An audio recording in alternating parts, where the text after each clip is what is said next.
আমার মা তো মনে হয় ঘুমিয়ে গেছে, এত ব্যস্ত থাকি খেয়ালও রাখতে পারি না।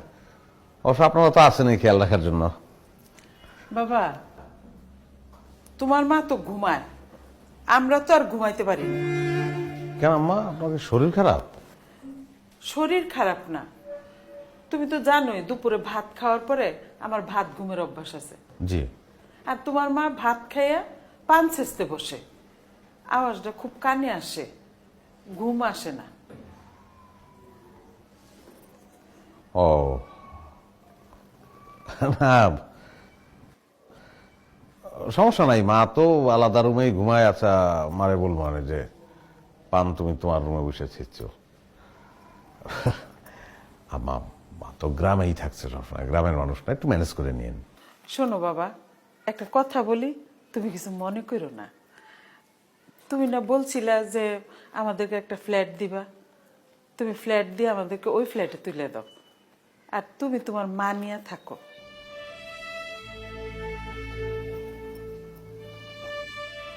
ফ্ল্যাট, নতুন ফ্ল্যাটে আপনারা উঠবেন, সেটা কোনো সমস্যা না,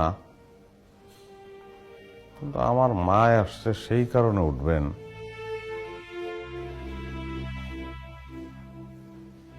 না মা, এটা আমার ভালো লাগলো না মা, না।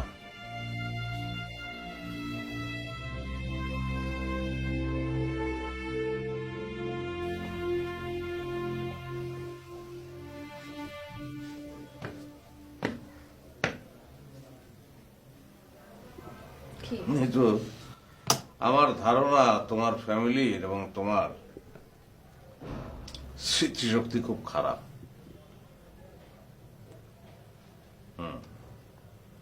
আমার মনে হইতেছে তোমাদের একটু মনে করাই দেওয়া দরকার।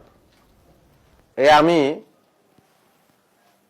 এই শহরে যখন আসছি আমার কিছুই আসছিল না, একটা জিনিস আসছিল, কনফিডেন্স। একটা বাইং হাউসের সামান্য অফিস সহকারী ছিলাম আমি। সেখান থেকে কষ্ট করতে করতে করতে করতে সৎভাবে আমি আজকে এই অবস্থানে আছি। আমি নিজেই এখন একটা বাইং হাউসের মালিক। তো তোমার বাবা ছিল ঝুটের ব্যবসার দালাল, দালাল, এবং এই দালাল আমার কাছে আসতো ঝুটের মাল বেচতে। পাস্ট মনে করাই দিতেছে। একজন ঘটক বলল, তোমার বাবারে দেখে বলল যে তার একটা সুন্দরী মাইয়া আছে। আমি গেলাম, দেখলাম কথা সত্যি, তুমি সুন্দরী। বলতে আমার রুচিতে বাদে, কিন্তু না বললে পারতেছি না। গিয়ে দেখলাম যে টিনের খুপড়ির মধ্যে চাঁদের আলো। তো সেই চাঁদের আলো আমি ফ্ল্যাটে এনে তুললাম, সঙ্গে তার বাপ মা।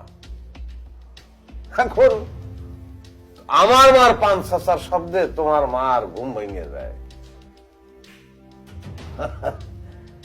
ম্যাজিক, ম্যাজিক, হ্যাঁ, ভয়ঙ্কর ম্যাজিক দেখেছে তোমার মা। অনেক অবাক হয়েছি। কি তুমি আমার ফ্যামিলিকে গরিব বলে খোটা দিলা? এই গরিব আমি নিজে ছিলাম, আমি নিজে গরিব ছিলাম। গরিব চাইলে চেষ্টা করলে বড় লোক হইতে পারে, ছোট লোক বড় লোক হইতে পারে না। ছোট লোক ছোট লোকেই থাকে। তোমার ভাগ্য ভালো যে আমার মতো মেয়েকে তুমি বিয়ে করতে পারছো, নয়তো তোমাকে কোনোদিনই কেউ বিয়ে করতে পারবে না। জি, আপনি একটা অমৃত। আপনি একটু পাও ধুয়া পানি পাঠাই দিয়ে, আমি পানি খাবো।